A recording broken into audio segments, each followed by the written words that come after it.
kapatid, patuloy pong nadadagdagan ang listahan ng mga gustong kumandidato para sa 2025 midterm elections. At live mula sa Manila Hotel, nasa frontline ng balitang yan si Gio Robles. Gio, sino-sino ang mga nag-file ngayong araw ng linggo?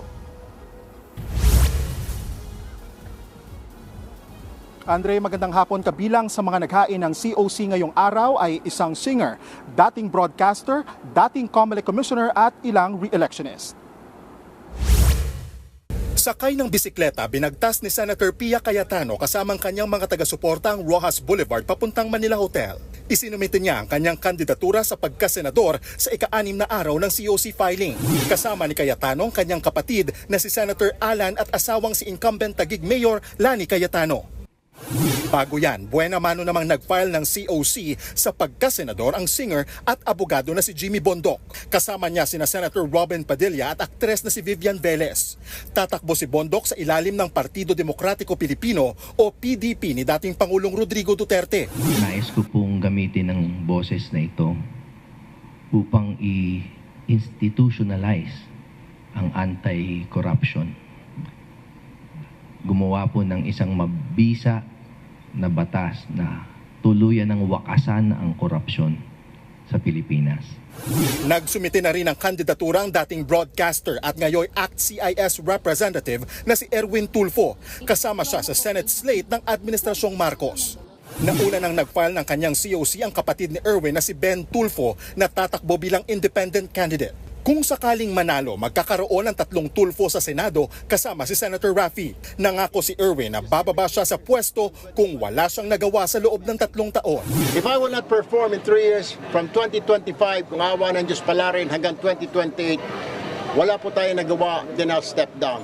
Hindi ko na po aantayin hanggang another 6 years.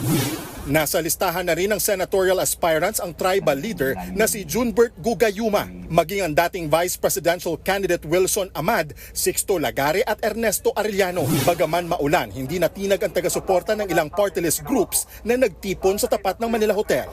Sakay ng wheelchair, dumating si dating COMELEC Commissioner Rowena Guanzon na may iniindang sakit sa paa. Siya ang first nominee ng Komunidad ng Pamilya, Pasyente at Persons with Disabilities o P3PWD. We want to push for 5% share of persons with disability in the total budget of all local government units and national agencies, including government-owned and controlled corporations, similar to the Gender and Development Fund. Second, nominee naman ng Epanaw Sambayanan Party List si dating NTF-ELCAC spokesperson Lorraine Badoy. Kilalang red tagger noon ng Lumad community si Badoy. There is no disconnect. In fact, you cannot fight for the rights of the indigenous peoples without unmasking the CPP, NPA, NDF. And you cannot fight for our country without fighting against the CPP, NPA, NDF. Balak din bumalik sa Kongreso ng ACT Teachers Party List na layong itaas sa 50,000 pesos ang starting salary ng mga guro. May pasaning naman ang first nominee ng party list na si Antonio Tino kay Badoy. Yan na nga ang outrageous nangyayari na sa party list system. Isang pinaka-konkretong example na kumakatawan si Lorraine Badoy para sa indigenous people. Naghain na rin ng kandidatura ang Pinoy Workers Party List, Abante Pangasinan Ilocano at Unyon ng mga Gabay ng Bayan. Kasama rin sa listahan ang Edu Aksyon at SSS-GSIS Pensionado Party List.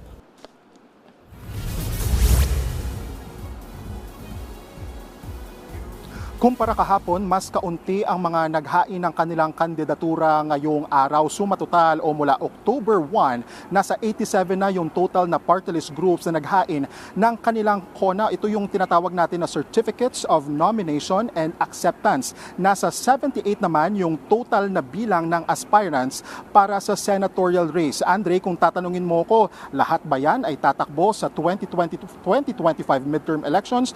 Ayon sa COMELEC, isa sa ilalim pa sa sa screening yung lahat ng mga naghain ng kanilang mga kandidatura at posible po na ilalabas yung final list sa Disyembre. Umaasa naman yung COMELEC dahil mas kaunti nga yung bilang ng mga naghain ng kanilang COC bukas hanggang sa Martes, October 8. Ito yung deadline ng paghahain ng COC ay dadagsa nga dito yung mga nais tumakbo para sa party list race at maging doon sa senatorial race para sa 2025 elections. Andre.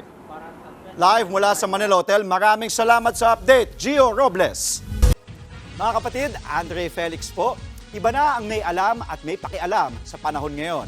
Para sa tuloy-tuloy na balitaan sa Frontline kahit weekend, mag-follow at subscribe sa social media pages ng News 5.